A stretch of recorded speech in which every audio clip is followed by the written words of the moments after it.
tua 7,000 o anifeiliaid yn y sioe hon eleni, ac felly er mwyn cadw llygad barcud ar y cyfan oll, sicrhau bod nhw gyd yn iach ac yn ddiogel, mae eisiau milfeddyg da. Mae yna dîm ohonoch chi, ond Dafydd Jones o Milfeddyg Ystwyth, chi wedi bod yma nawr ers 20 mlynedd.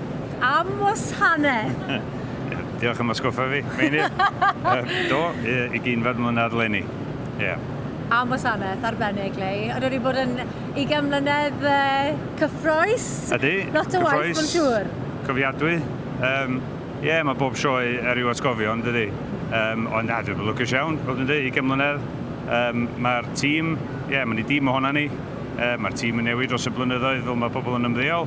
Ond da ni'n cael hwyl, da ni'n mwynhau. Mewn sioe fel hon, mae wedi bod yn eitha cynnes. Ydy hwnna'n dod â'i broblemau hunan, mae'n siŵr? Yndi. Mae'n siŵr bod ni yr unig griw yn y sioe sydd ddim yn licio tywy braf mae rei o'r cystadleuwyr chwaith.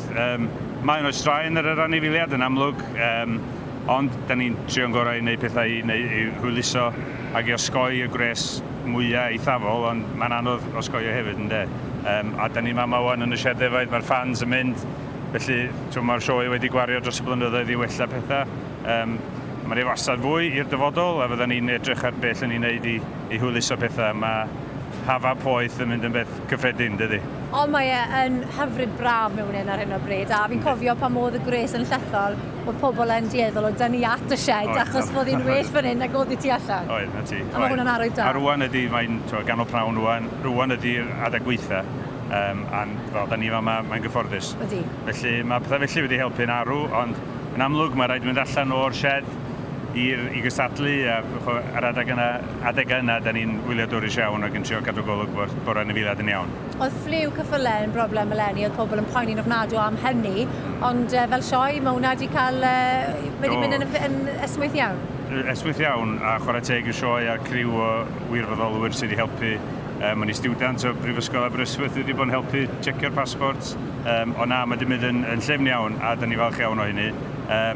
Oedd o'n benderfyniad drwython ni mewn lle fel cymdeithas 5-6 mlynedd yn ôl yn sgil y ffliw dwytha i dorri allan, a wedi cadw'r polisi fynd, a mae wedi golygu bod ni'n gallu cynnal y sioe geffylau lle mae eraill wedi gorau gyhirio yn anffodus, felly dwi'n gobeithio mae hwnnw wedi bod yn llwyddiant. Y reol yw bod rhaid nhw frechu cyn dod i'r sioe mewn da bryd? Yn union. Pa fath o broblemau eraill sydd fel arfer yn codi ben, neu pa fath o waith ych chi fel arfer yn gyffo gwneud yma? Mae'r gwaith yn amrywio, mae'n ei waith fel mae'r anifeiliaid yn cyrraedd dros y penwythnos, trio cadw golwg bod pethau'n iawn, mae pethau newid yn y siwrna, mae anifeiliaid yn gallu brifo, neu maen nhw'n dysal yn y siwrna, mae rhain dod o bell. Felly mae'n ei lot o waith felly ar y penwythnos, gwirio bob dim yn iawn.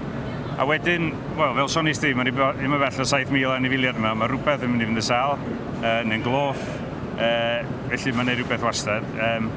Mae'n ei hefyd lot o waith na, so rwy'n ddim yn disgwyl illa ar yr ochr weinyddol. Dwi'n treulio o leia diwrnod a hanner o sioe mewn rhyw gongol bach tywyll yn llenwi papurau export ceffylau yn sgil rhyw benderfyniad bach 10 mlynedd yn ôl. Dwi'n gorau... So os oes ceffylau yn dod o Iwerddon er enghraifft, mae'n ei lot yn, maen nhw'n gorau cael ei exportio yn ôl i Iwerddon, felly mae'n ei lot o waith papur felly yn digwydd yn ôl i'r llenni, sy'n mynd â lot o amser. Gwaith bydde neb yn meddwl amdano? Gwaith, yn wir. O'r tu allan yn edrych mewn, yn fel? Yn union. So mae'n lot o rhywbethau felly, rhywbethau bach ychwanegol, ond ar prif ddyletswydd ydy bod ar gael pan mae rhywun yn pryderu am ei anifeiliaid a dod i weld nhw. Achos mae peth o stoc gorau'r byd yn y sioe yma ar hyn o bryd. Mae nhw gwerth arian, a mae eisiau diogelu bob un ohonyn nhw, o'r un lleia i'r un mwyaf. Mae'r stoc anhygoel, da ni fama o'r defaid, mae'r gwerthau gorau yma, mae'r geifr, dofednod, mae'n i gyd yma. Cyffylau, O'r colomennod i'r cyffylau. Yn union. Ti'n un o'r rhai sy'n gyfrifol am y cyfan. Fi sy'n dweud y lot gwella fi. Oedd hi'n eis cael yr adar yn ôl, a ieirle ni, tro cyntaf yr stalwm, felly, oedd hi'n eis iawn cael nhw yma. Beth yw'r peth mwyaf rhyfedd y ti'n eich fod delio gyda ar hyd yr 20 mlynedd? Mae'n ei lot o bethau allai ddim dweud ar gamra. Mae'n ei lot o bethau gallai. Fel arfer, beth sy'n cynhyrfu fwyaf ydy pan mae rhywbeth yn dianc, yn wedi gostio'n darw neu'n fuwch neu'n geffyl. Diweddar Hugh Geraint a fi, dwi'n cofio eistedd mewn golf buggy fo Hugh Geraint yn dreifio fyny Be maen nhw'n gael yn horse hill ar ôl rhyw darw. Ddim yn siŵr beth o'n i'n wedi gwneud ar ôl dal y tarw. Ond drwy lwc mi stopio ei hun. Felly mae rhyw bethau bach fel a mae rhywun yn clywed, da ni'n cario rhyw radio bach er mwyn clywed, a ti'n clywed bod math o bethau ar hwn yn digwydd. Felly mae'n lot o bethau allai ddim dweud, ond sport. Ond mae'n dda bod chi, a ni'n lwcus iawn ohonoch chi. Diolch yn fawr. A'r tafod glas eleni, oedd yn bryder llynedd yn amlwg, mae wedi bod yn bryder eleni, ond bod yn bodoli o gwmpas y wlad, mae wedi bod yn iawn ar gyfer y sioe. Do, lwcus, da ni'n cael dim amheuaeth yma yn y sioe. Yn amlwg oedd hynna'n uchel yn meddyliau ni yn arwain mewn i'r wythnos. Ac oedden ni'n cadw rhan o'r gwaith fel ni'n sôn am gwaith ar y penwythnos cyntaf yna, jyst wneud y saff o bethau felly.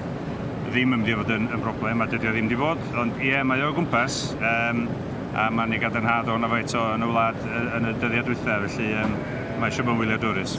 Wel, Dafydd, prif Milfeddyg y Sioe. Lwcus ohonoch chi gyd. Diolch yn fawr. A gobeithio gyd i ddim lot o broblemau ar ymweddill y dydd. Wel, da ni bron yn y diwedd. Ti fysedd. Diolch yn fawr.